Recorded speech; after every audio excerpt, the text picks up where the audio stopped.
siang pemirsa, selamat datang di program spesial Merajut Sejarah. Saya Rifani Zahri Nasution senang menemani Anda semua dalam sebuah perjalanan yang penuh makna untuk mengenang bagaimana bangsa Indonesia bersatu untuk mempertahankan kemerdekaan. Hari ini kita akan mengangkat sebuah tema yang sangat penting, yaitu persatuan dan kesatuan bangsa pada masa revolusi kemerdekaan.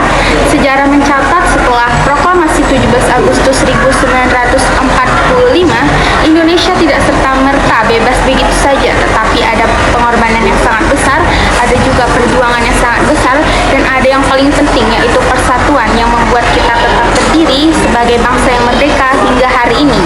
Hari ini rekan-rekan kami telah terjun langsung ke lapangan untuk mendengar pendapat dari mahasiswa dan juga dosen terkait tema kita hari ini.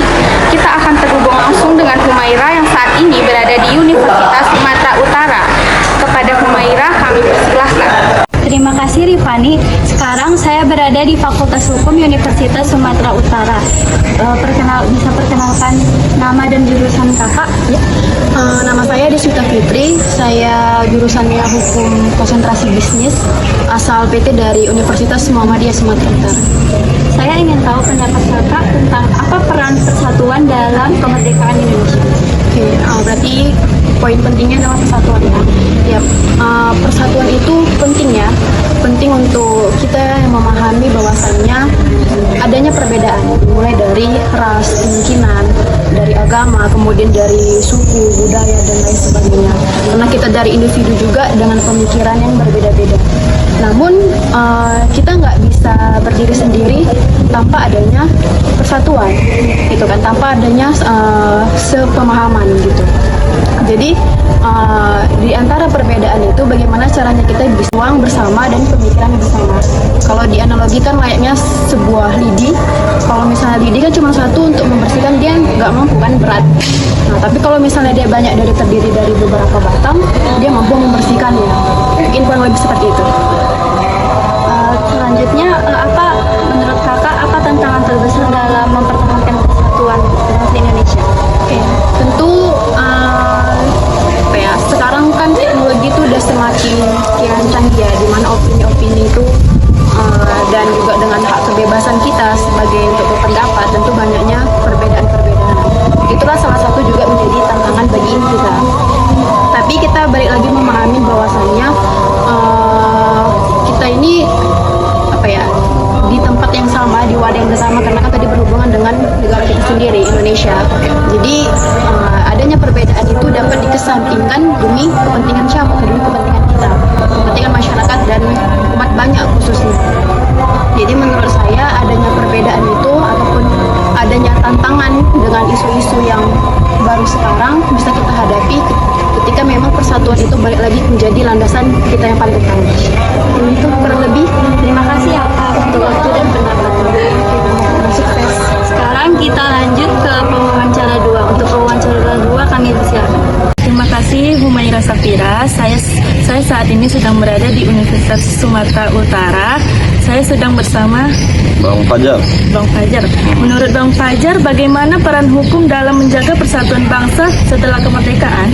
Ya, hukum itu ya sangat berperan ya. Apalagi namanya negara yang sudah merdeka pasti memiliki sebuah dasar dan landasan hukum yang dimana hal itu penting untuk menjaga perilaku etik daripada rakyat dan masyarakatnya. Apakah Abang melihat tantangan baru dalam menjaga persatuan bangsa di era modern ini? Oh iya, tantangan itu pasti tetap kita lihat secara globalisasi ya. Apalagi di masa sekarang kita bonus demografi yang dipenuhi oleh generasi-generasi baru, di mana generasi baru ini sangat mudah menyerap apa-apa yang terjadi di tataran global hari ini, ya kan, entah itu lifestyle, entah itu perilaku ekonomi, dan ya banyaklah hal-hal lain. Jadi itu menjadi sebuah tantangan bagaimana kita bisa mempertahankan identitas kita, karakter kita sebagai rakyat Indonesia. Terima kasih Bang atas waktunya. Sekarang kita kembali ke wawancara ketiga. Ya, terima kasih kepada Kak Nur Pahana. Saya di sini lagi di Universitas Sumatera Utara bersama kakak hukum. Kak siapa Kak? Boleh perkenalkan dirinya? Nama saya Yesi Evani, saya dari Fakultas Hukum Universitas Sumatera Utara. Ya, Terima kasih ya Kak Fani. Kak Fani juga. Ya. Jadi Kak, saat ini kita hidup di era globalisasi dan digitalisasi nih kan Kak. Jadi di mana informasi begitu mudah diakses dan dipengaruhi oleh budaya asing. Di satu sisi ini memberikan banyak manfaat, tetapi di sisi lain ada kekhawatiran nih Kak, bahwa semangat persatuan dan nasionalisme di kalangan generasi muda sangat memudar sekarang ini. Menurut Kakak nih, bagaimana sih Kak cara menanamkan kembali semangat persatuan dan kesatuan bangsa di tengah arus modernisasi ini, dan apakah peran pendidikan, media sosial, atau komunitas memiliki pengaruh besar dalam menjaga nilai-nilai kebangsaan, Kak? Terima kasih pertanyaannya. Kalau menurut saya sendiri, iya benar, media sosial, pendidikan, komunitas itu memang sangat berpengaruh terhadap kitanya sendiri akan isu globalisasi tersebut tadi ya, Dek. Jadi memang dengan berkembangnya teknologi sekarang, akses informasi sangat mudah didapat dari mana aja, dari kapan aja juga bisa kita dapat, di saat ini juga, di detik ini juga, dan itu mungkin bisa berpengaruh negatif dan juga positif. Positifnya kita jadi lebih leluasa untuk mengakses informasi dari luar negeri, luar kota, luar negara, dan segala macamnya. Tapi untuk sisi negatifnya tadi, karena kita begitu mudahnya mendapat akses tersebut, kita jadi lengah. Terkadang kita bisa lengah dan bisa jadi kalau kita tidak literaturnya tidak begitu mendalam, bisa jadi kita termakan hoax, termakan isu-isu berita-berita yang sebenarnya tidak seperti itu adanya, namun kita menangkap itu sebagai hal yang negatif begitu. Kak, terima kasih ya Kak. Wah, bagus banget nih teman-teman opini dari Kak Fani. Jadi Kak, menurut Kakak nih, bagaimana sih generasi muda bisa berkontribusi langsung dalam menjaga persatuan bangsa? Kalau kontribusi langsung mungkin mulai dari diri sendiri dulu. Pertama kita harus pahami dulu apa yang kita akses dari media sosial itu. Misalnya kita ada baca berita tentang A, kita harus lebih dalam lagi nih baca beritanya. Jangan cuma judulnya doang yang kita pahamin terus kita nyebar ke orang lain. Jadi kan itu namanya menyebar hoax tuh. Jadi kita harus membuat diri kita terendam dan lebih lebih banyak lagi membaca literasi gitu. Kak, terima kasih ya Kak, luar biasa sekali jawaban dari Kak Fani. Oke baik, sekarang kita balik ke MC di studio. Terima kasih kepada rekan-rekan yang sudah terjun langsung ke lingkungan universitas, dan sekarang kita akan menerima laporan dari rekan-rekan yang sudah terjun langsung ke lingkungan sekolah.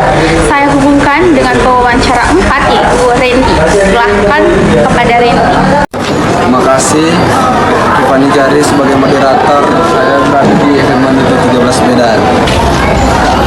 Oke, sebentar. Mau wawancara nih Kak. Boleh perkenalan dulu Kak? Boleh. Nah, kenalin, nama kakak Stefan Reni dari Universitas Negeri Medan. Mau wawancara mengenai apa nih? Bisakah ceritakan bagaimana semangat kesatuan bangsa saat masa revolusi kemerdekaan? Nah, jadi kalau berbicara mengenai semangat kemerdekaan ya, kita berarti bicara tentang kualitas masyarakatnya. Nah, masyarakat pada masa itu memang semangatnya itu besar gitu, karena mereka sadar bahwa ada bangsa yang harus dimerdekakan gitu kan. Mereka sadar akan makna persatuan itu. Mereka sadar bahwa penjajah itu hanya akan terusir ketika mereka bersatu seperti itu. Enggak.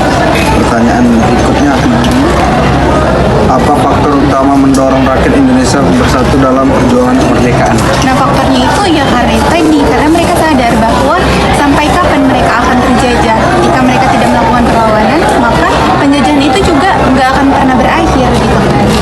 Itu ya. Terima kasih ya Kak. Sekian laporan saya alihkan ke wawancara. Terima kasih Randy. Saya berada di SMA Negeri 13 Medan. Di SMA 13 ingin mewawancari salah satu guru di sini. Siapa Bu? Saya Bu Fira. Kita langsung aja.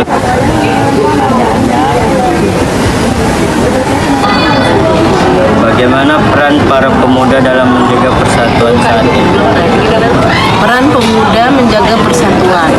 Pada zaman dulu, Sumpah Pemuda tahun 1928 digagas oleh pemuda di organisasi pemuda pada saat itu. Nah, zaman sekarang juga para pemuda menjaga persatuan itu bisa bisa dengan berbagai cara yang ini ya, bisa dengan medsos atau dengan bergabung di organisasi pergerakan, medsos atau dengan bergabung di organisasi pergerakan. Yang penting pemuda sekarang tetap harus mampu menggalang persatuan dengan cara yang terbaru atau terviral, terserah dengan gaya yang kekinian juga boleh. Jangan pecah belah. Kita lanjut ke pelajaran yang bisa diambil dari semangat persatuan saat masa revolusi kemerdekaan.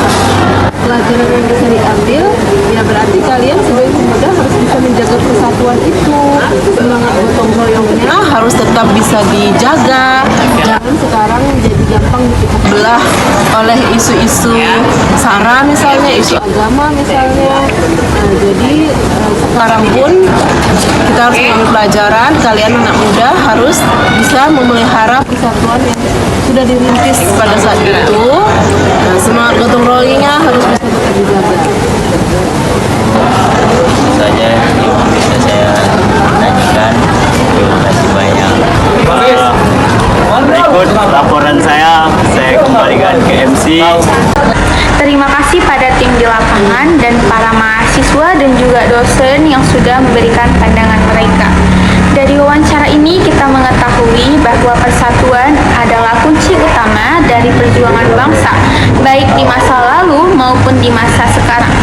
Di tengah perbedaan suku, agama, dan ideologi pada masa revolusi kemerdekaan tahun 1945 hingga tahun 1949, rakyat Indonesia tetap bersatu untuk mempertahankan kedaulatan.